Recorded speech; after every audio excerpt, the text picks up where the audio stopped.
ময়না কি কাণ্ডটাই না করলো। আমি বাহির থেকে এসে ছাদে গিয়েছিলাম একটু। ছাদ থেকে এসে দেখি সে ডিম পোচ করে তাকে দিয়ে গেছি খেতে, কিন্তু সে না খেয়ে মাছটাকে খাওয়াচ্ছে, বলে মাছের অনেক খিদা লেগেছে। ছোট্ট মানুষ কী আর করবে বলেন, যতটুকু বুঝে আরই। আর এদিকে কলাও সে নিজে খাচ্ছে আর মাছকে একটু একটু করে চামচ দিয়ে মুখে দিচ্ছে।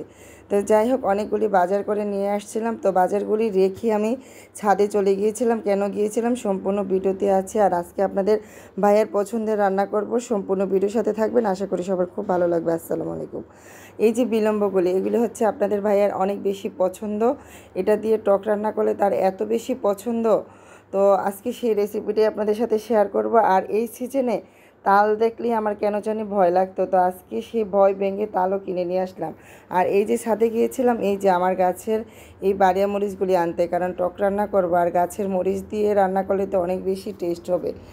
তো যাই হোক, এই তালটা আনার পরে ভাবতেছি যে এই তালটা থেকে কিভাবে আমি রস বের করব। এই সিজনে না এখনও তাল কিনা হয় না, খাওয়া হয় না। আজ অনেক দিন পর বিলম্বগুলি দেখার পর মনে হলো টাটকা ফ্রেশ একটা মাছ কিনে এনেছে, আর বিলম্ব দিয়ে আজকে পছন্দের আপনাদের ভাইয়ের পছন্দের টকটক রান্না। সব কিছু বাজার গুছিয়ে আমি এই তো রান্নার জন্য সব কিছু গুছিয়ে নিয়েছি।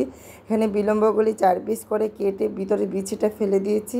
তারপরে কলা দিয়ে তো মাছ দিয়ে রান্না করব। কলাগুলি সুন্দর করে কেটে ধনিয়া পাতা পেঁয়াজ কেটে নিয়েছি। আর এদিক দিয়ে সব কিছু গুছানোর পরে আমি খেয়াল করলাম যে চুলাটা আমি জ্বালিয়ে দিয়েছি, কিন্তু মাছে হলুদ লবণ মরিচ দিইনি, মাথা প্রায় সিদ্ধ হয়ে আসছে।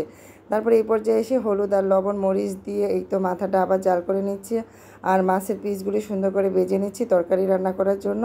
মাথাটা সিদ্ধ হওয়ার পরে আমি এখানে আরও কিছুটা জল অ্যাড করে দিলাম, দিয়ে এখন ওই পাশে চুলাটা নিয়ে ফেলছি। আর এই পাশে চুলাটার মধ্যে কলা দিয়ে এই তো তরকারিটা রান্না করে ফেলবো। পরিমাণ মতো সব মশলা দিয়ে কষিয়ে নিচ্ছি, এখন কলাগুলি দিয়ে দিচ্ছি। কারণ তাল না আমার অনেক বেশি পছন্দ, কিন্তু এই বছর আমার হাতে প্রচণ্ড ব্যথা। তাল দেখলে আমার ভয় লাগে যে তাল থেকে রস বের করা, পিঠা তৈরি করা অনেক কষ্টের কাজ। এই ভাবতে ভাবতে কিন্তু তালের সিজন প্রায় শেষ। তো লাস্ট সিজনে এসে আজকে যখন বাইরে গেলাম, এক গিরজ দেখলাম অনেকগুলি তাল নিয়ে আসতো, তার থেকে এই তালটাই অনেক বড় ছিল। তো ভাবলাম যে বড় তালটাই আমি নিয়ে যাই। তো উনি অনেক দাম চাচ্ছিল, এটা 200 টাকার কমে দিবে না। তাই যাই হোক, অন্য এক দোকানদার পরিচিত, উনি দাম করে 150 টাকা দিয়েছে। তো এই তালটা আনার পরে এখন ভাবতেছি যে আমি কি করে এটা থেকে রস বের করব।